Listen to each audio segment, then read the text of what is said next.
Bonjour à tous, bienvenue sur la Room Wars. Aujourd'hui, je vais vous présenter le Room Tour 2023. Mais avant ça, on va faire un petit tour en arrière pour voir à quoi ça ressemblait la Room Wars en 2021. Maintenant que je vous ai montré à quoi ça ressemblait avant, je vais être obligé de passer par un petit moment de travaux avant de vous faire la présentation actuelle. Pour cela, je vais commencer avec le mur latéral, celui qui a été occupé par les 3 colonnes Besta et la collection SH Figures Dragon Ball. Alors après avoir revendu l'intégralité de cette gamme et les meubles, j'en ai profité pour détapisser le trompe-l'œil brique.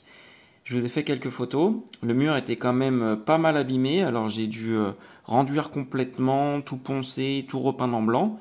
Voilà, c'est les aléas des travaux. Mais maintenant c'est super propre et du coup je suis dans de bonnes conditions quand je veux bosser sur mon bureau. D'ailleurs pour garder un peu l'âme de la pièce, j'y ai mis mes 2 casques Black Series Hasbro, celui du Stormtrooper et de Boba Fett en version l'Empire contre-attaque.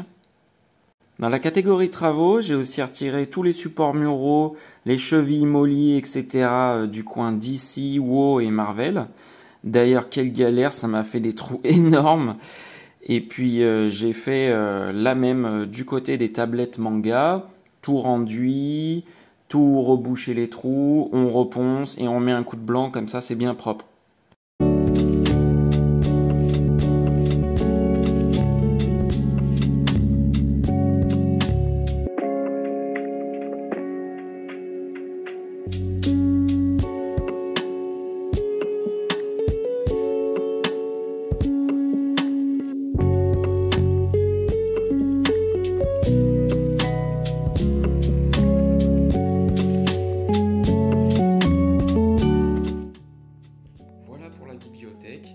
Dites-moi ce que vous en pensez. Franchement, moi je trouve que ça rend pas mal quand même si c'est pas dans le long terme, ça va disparaître.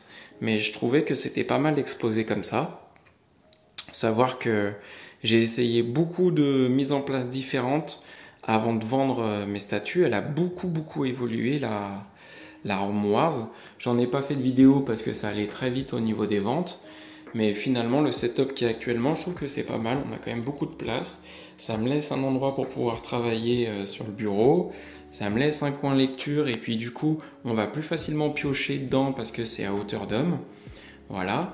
Et maintenant, on va passer à la partie dans mon dos. Et le petit coin custom avec mes outils.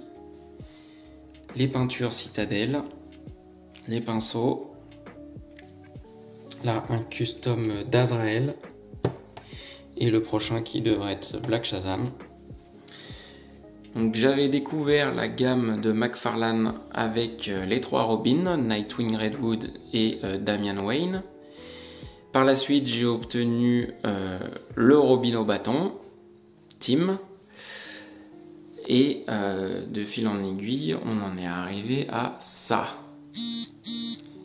Une 50aine de figurines.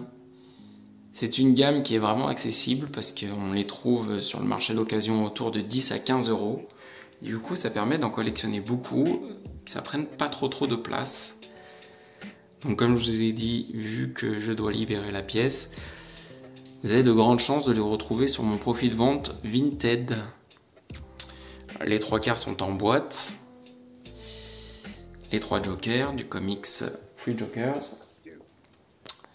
Tous les ennemis de Batman avec un custom double face fait à partir d'une base de Joker.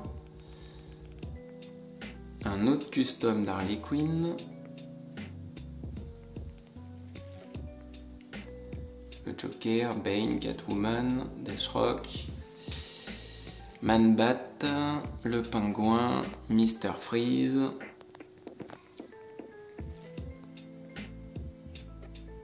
N'hésitez pas à regarder aussi sur Amazon, il y a souvent des promos. En haut, on retrouve la Justice League en mode comics, la Justice League en mode Snyder Cut, enfin Snyderverse, et la Trinity avec l'armure Bat, le Superman Suite Black et Wonder Woman 1984.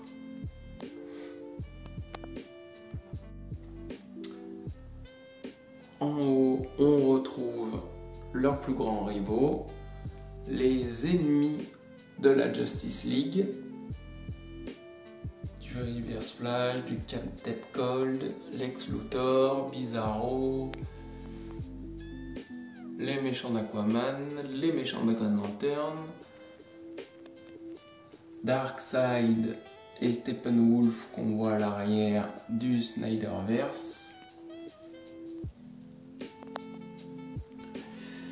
Et voilà, c'est tout pour la nouvelle édition de la Room Wars 2023.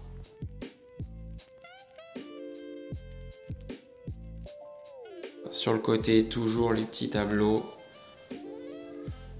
de l'expo Star Wars Identity. Bon, c'est plutôt jeune, hein, on était en 2015. Voilà. Les statues Xiona que je vous invite à voir dans les vidéos de présentation individuelles.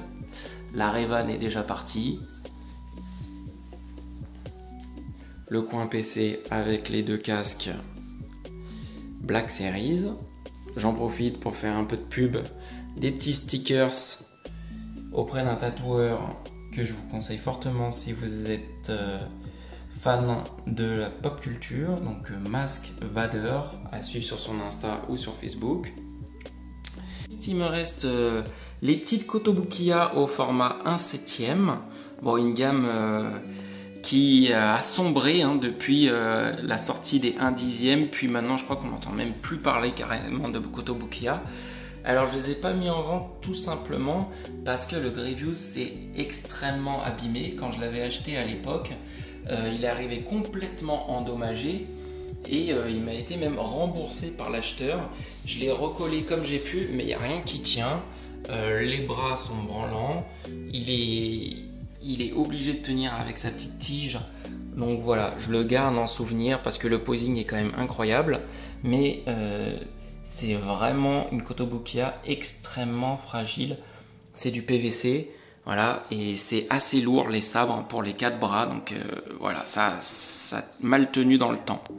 Mais vraiment un beau setup ces deux Kotobukiya.